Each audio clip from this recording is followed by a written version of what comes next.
ஆண்டவராய் இயேசு கிறிஸ்துவின் நாமத்துக்கு மேன்மை உண்டாவதாக.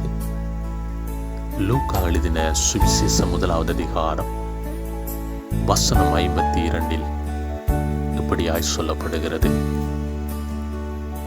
பலவான்களை ஆசனத்தில் இருந்து தள்ளி தாழ்மையானவர்களை உயர்த்தினார்.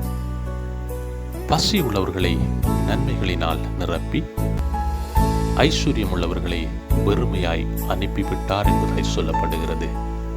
அன்பான தேவச்சனமே, பலவான்களை ஆசனத்திலிருந்து தள்ளுகிற தெய்வமாயிருக்கிறார். எங்களை நாங்கள் உயர்த்தி எங்களை மேன்மைப்படுத்தும் பொழுது கர்த்தர் எங்களை வெறுக்கிறவராயிருக்கிறார். கர்த்தருக்குள்ளாய் எங்களை தாழ்த்தும் பொழுது கர்த்தர் எங்களை உயர்த்துகிறவராயிருக்கிறார்.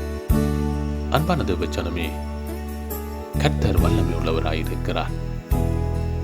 கர்த்தருடைய சமூகத்தில் எங்களை தாழ்த்தும் பொழுது கர்த்தர் எங்களை மேன்மைப்படுத்துகிறவராயிருக்கிறார். உலகத்தில் உண்டான ஆசீர்வாதங்கள், மேன்மைகள் அனைத்தும் கர்த்தருடையதாயிருக்கிறது. அப்படியானால் கர்த்தரை பின்பற்றி கர்த்தரை ஏற்றுக்கொண்டு கர்த்தருடைய வார்த்தைகளை தியானித்து வாழும் பொழுது கர்த்தர் எங்களை உயர்த்தி ஆசீர்வதிக்கிறவராயிருக்கிறார். ஆண்டவராய் இயேசு கிறிஸ்து உங்களை ஆசீர்வதித்து உங்களை பாதுகாப்பாராக. God bless you.